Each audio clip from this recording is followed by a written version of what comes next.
Assalamualaikum warahmatullahi wabarakatuh. Selamat datang dan mendengarkan kembali di audiobook novel yang berjudul Pelangi Berselimut Awan, buah karya dari Kolom Langit.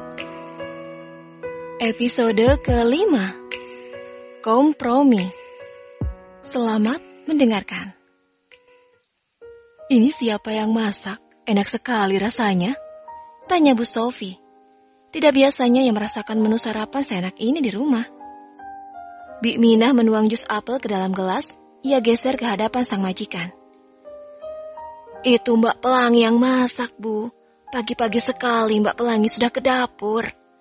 Sikap waspada Bik Minah langsung terlihat jelas saat sang majikan menatapnya dengan kerutan di kening. Pelangi yang masak. Maaf Pak, saya sudah melarang, tapi Mbak Pelanginya tetap mau. Malah habis masak untuk di sini, Mbak Pelangi buat sarapan untuk Den Awan. Ayah Ferry pun tersenyum penuh rasa bangga. Lihat kan Bu, aku tidak salah pilih menantu. Coba kalau Awan menikah dengan salah satu gadis pilihanmu. Belum tentu sebaik Pelangi. Kamu saja memuji-muji masakannya. Memang seharusnya seperti itulah seorang istri.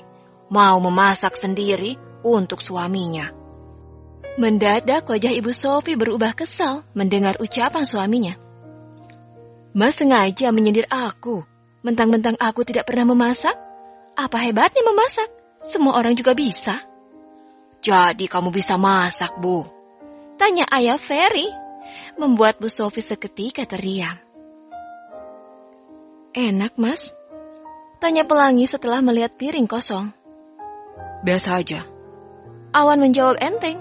Meskipun dalam hati memuji kelezatan masakan istrinya, tetapi sepenuh hati tetap gengsi mengakui.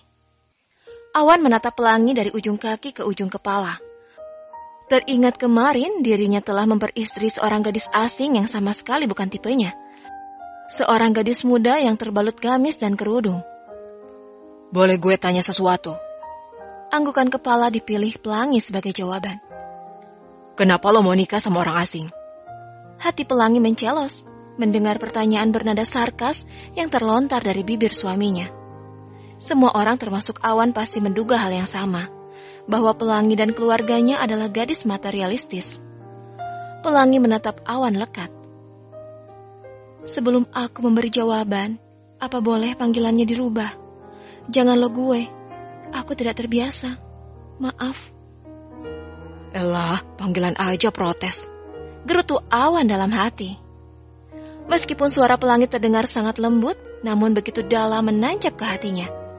Istri manapun pasti menginginkan kelembutan dari suaminya, terlepas ada atau tidak ada cinta di antara mereka. Ya sudah, maksud aku kenapa kamu mau dijodohkan dengan orang asing? Suara Awan mulai terdengar melembut walaupun sangat jelas, terlihat keterpaksaan di sana. Ia pikir tidak ada ruginya juga merubah panggilan. Toh tidak akan ada perubahan apapun hanya karena panggilan itu. Semua orang tua pasti menginginkan jodoh yang terbaik untuk anaknya. Aku tidak bisa menentang niat baik ayah. Sebuah jawaban yang membuat Awan terdiam. Dirinya pun terpaksa menerima perjodohan dengan Pelangi karena sudah jenuh didesak. Awan dan Pelangi sama-sama terdiam. Keheningan tercipta beberapa saat. Semalam aku mabuk berat. Maaf kalau aku bicara sembarangan. Tidak apa-apa. Pelangi mengangguk pelan. Ada sesuatu yang membuatnya cukup penasaran. Semalam, Awan beberapa kali menyebut sebuah nama dalam tidurnya. Nama yang sama seperti yang sempat disebutkan ibu mertuanya semalam. Apa boleh aku tanya sesuatu? Awan mengangguk. Priska itu siapa? Semalam kamu mengigau menyebut nama itu. Awan tergagap, dalam hati memaki mulutnya yang bahkan dalam tidur masih saja menyebut nama orang yang sebenarnya sangat ia lupakan itu. Setelah mendengar aku mengigau, seharusnya kamu tidak perlu lagi bertanya siapa dia. Bukankah sudah jelas? Sebuah jawaban cukup jelas yang mampu menjelaskan posisi Priska dan akhirnya membentang jarak antara sepasang suami istri itu. Apa ada yang bisa kubantu? Bibir Awan terangkat membentuk senyuman miring. Kamu bisa bantu apa? Asal kamu tahu saja, Priska itu mantanku. Kami lama bersama, tapi ayah tidak suka sama dia. Priska kecewa dan memilih pergi ke luar negeri. Setelah itu, ayah memaksaku untuk menikah dengan kamu. Kenapa tidak menolak sejak awal? Tatapan tajam Awan kembali menghujam istrinya itu. Kamu boleh tanya siapapun di rumah ini bagaimana aku menolak. Bukankah semalam kamu juga melihatnya?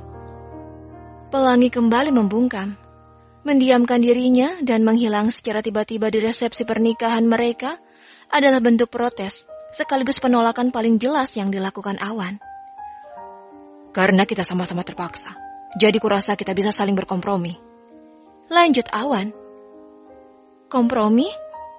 Benar. Kita dua orang asing yang dipaksa bersatu. Aku hanya laki-laki brengsek yang suka hura-hura, yang pasti jauh dari kriteria suami idamanmu. Jujur, aku tidak akan sanggup menjadi seperti yang kamu harapkan. Lalu kompromi seperti apa yang akan kamu tawarkan padaku? Untuk sementara, kita akan pura-pura sebagai suami istri yang normal di hadapan semua orang. Aku tidak suka ayah dan ibu ikut campur urusan kita. Jadi mulai besok, kita akan pindah ke rumahku. Pelangi mengangguk pasrah. Satu hal lagi yang harus kamu tahu dan kuharap kamu mengerti. Apa? Aku mencintai Priska dan hanya dia. Hati Pelangi seperti disayat. Awan baru saja mendeklarasikan keinginan tersembunyi di balik ucapannya. Bersambung. Terima kasih sudah mendengarkan. Mohon maaf jika ada salah kata yang dah berucapkan. Sampai jumpa lagi di episode selanjutnya. Wassalamualaikum warahmatullahi wabarakatuh.